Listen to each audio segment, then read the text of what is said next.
Assalamualaikum warahmatullahi wabarakatuh. Salam kenal anak-anak Saza kelas 7.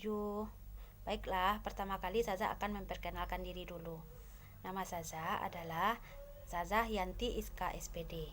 Saza akan mengajar bidang studi PKN. Nah, anak-anak Saza, untuk pembelajaran kita yang pertama ini, walaupun hanya melalui pembelajaran video, Saza harapkan anak-anak Saza bisa memahami dan mengerti. Untuk materi pertama, kita akan membahas KD yang pertama, memahami perumusan dan penetapan Pancasila sebagai dasar negara. Nah, berarti materi pokok yang akan kita pelajari di sini adalah bagaimana perumusan dan penetapan Pancasila sebagai dasar negara. Anak-anak Saza kelas 7, anak Saza kelas 7 dulu SD sudah mempelajari juga bagaimana awal dari perumusan Pancasila sebagai dasar negara. Nah, kalau kita lihat, pertama kali yang akan kita lihat adalah latar belakang dari perumusannya. Nah, untuk mengkaji latar belakangnya, kita lihat dulu bagaimana kedatangan bangsa Jepang ke Indonesia. Nah, kedatangan bangsa Jepang ke Indonesia itu dengan melakukan propaganda gerakan 3A. Jepang Jaya Asia, Jepang Pelita Asia, Jepang Pelindung Asia. Nah, kenapa mereka melakukan hal tersebut? Karena menginginkan bahwa bangsa Indonesia inilah nanti yang akan menolong mereka dalam perang Asia Timur Raya. Nah, itu makanya mereka menarik simpatik bangsa Indonesia. Nah, bangsa Indonesia menyambut baik kedatangan bangsa Jepang. Mereka mengelu-elukan bangsa Jepang. Bangsa Indonesia berharap Jepanglah nanti yang akan memberi kemerdekaan kepada bangsa Indonesia. Nah, apalagi Jepang memberikan janji kepada bangsa Indonesia bahwa mereka akan memberikan kemerdekaan kepada bangsa Indonesia kelak kemudian hari. Bangsa Indonesia percaya dengan janji-janji Jepang ini.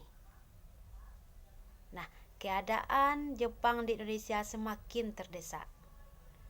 Dengan semakin terdesaknya Jepang di Indonesia menyebabkan mereka menjanjikan kemerdekaan kepada bangsa Indonesia. Nah, untuk membuktikannya, mereka membentuk di Indonesia suatu wadah atau lembaga yang namanya BPUPKI. Nah, apa itu BPUPKI?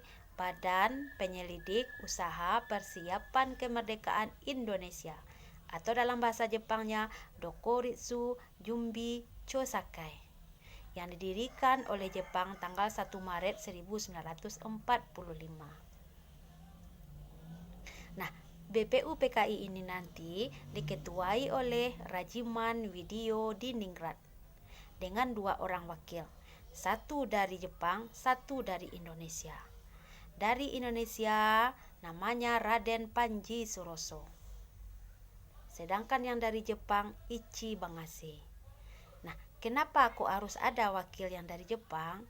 Sebetulnya tujuan Jepang adalah untuk memata-matai pergerakan dari bangsa Indonesia.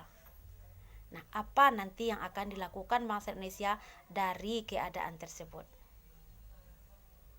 Nah, dengan dibentuknya BPUPKI ini, dimulailah kerja dari lembaga BPUPKI.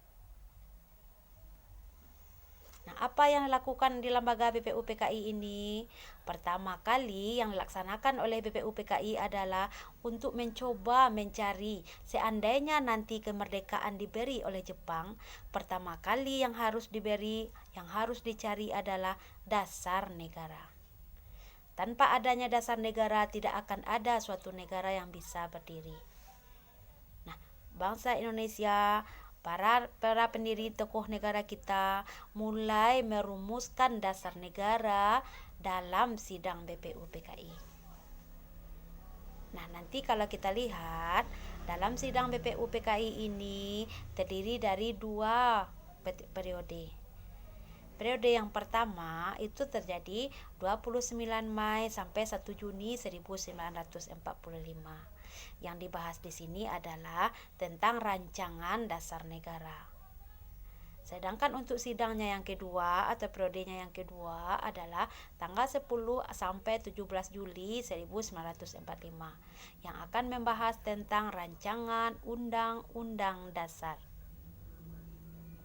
Nah, kalau kita lihat BPU PKI ini melaksanakan 2 kali sidang. Nah, persidangan BPU PKI ini kalau kita lihat dilaksanakan di suatu gedung yang namanya Gedung Cuwo Sangiin. Nah, kalau kita lihat sekarang, namanya sudah berubah menjadi Gedung Pancasila yang beralamat di Jalan Pejambon nomor 6 Jakarta Pusat. Nah, di Gedung Cuwo Sangiin inilah nanti para pendiri negara kita mulai merumuskan apa yang harus menjadi dasar suatu negara. Nah, kenapa dasar yang harus pertama kali dirumuskan? Nah, bisa kita contohkan kepada seseorang yang membangun suatu rumah atau yang akan membangun suatu bangunan. Nah, sebelum bangunan itu berdiri, pertama sekali yang akan direncanakan adalah dasar atau pondasi bangunan tersebut. Semakin kuat pondasi atau dasar suatu bangunan, maka bangunan yang ada di atasnya juga semakin kuat. Nah, begitupun dengan negara kita. Apabila nanti kemerdekaan itu sudah diberikan oleh Jepang, harus ada dulu dasar negara.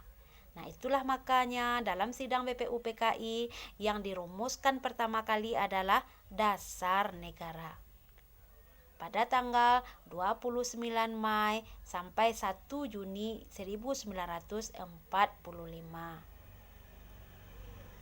Nah, dalam masa persidangan ini kalau kita lihat kurun waktu 29 Mei sampai 1 Juni 45 dilaksanakanlah sidang untuk merumuskan Pancasila.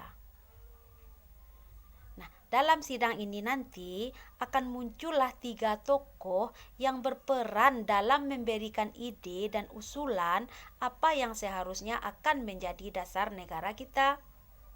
Nah, siapa saja tokoh tersebut? Mungkin anak-anak Sazah di SD dulu juga sudah mempelajarinya. Nah, tokohnya yang pertama adalah Insinyur Soekarno. Tokoh yang kedua Muhammad Yamin.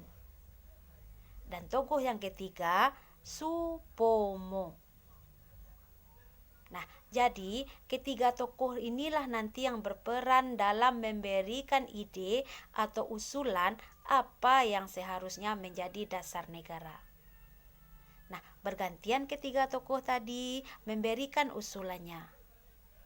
Diawali nanti oleh Mister atau Supomo dengan memberikan 5 pula idenya tentang dasar negara. Dilanjutkan nanti oleh Muhammad Yamin, juga memberikan ide usulannya tentang dasar negara sebanyak 5 poin. Nah, terakhir nanti 1 Juni 45 juga diberikan usulan atau ide oleh Insinyur Soekarno yang juga terdiri dari 5 poin. Nah, pada saat menyampaikan usulannya pada tanggal 1 Juni ini, Insinyur Soekarno juga menambahkan usulannya tentang penamaan bagi Pancasila. Nah, Insinyur Soekarno memberikan usulannya, nama yang cocok untuk dasar negara kita adalah Pancasila. Panca artinya 5 dan sila artinya dasar. Nah, sehingga kalau kita lihat pada tanggal 1 Juni ini diperingati sebagai hari lahirnya Pancasila. Nah, jadi kalau anak Sazah ketahui dari materi yang Sazah berikan tadi, sebetulnya materi yang sudah juga dipelajari di SD. Nah, sekarang kita hanya kembali mengingatkan lagi. Nah, Sazah harapkan materi-materi yang sudah Sazah kasih yang sedikit tadi bisa anak-anak Sazah rangkum dalam buku catatannya. Nah, kapan dia BPU PKI mulai berdiri, siapa saja dia anggotanya, apa yang dibahas dalam masa persidangannya, kemudian apa-apa saja pendapat dari masing-masing tokoh tentang dasar negara.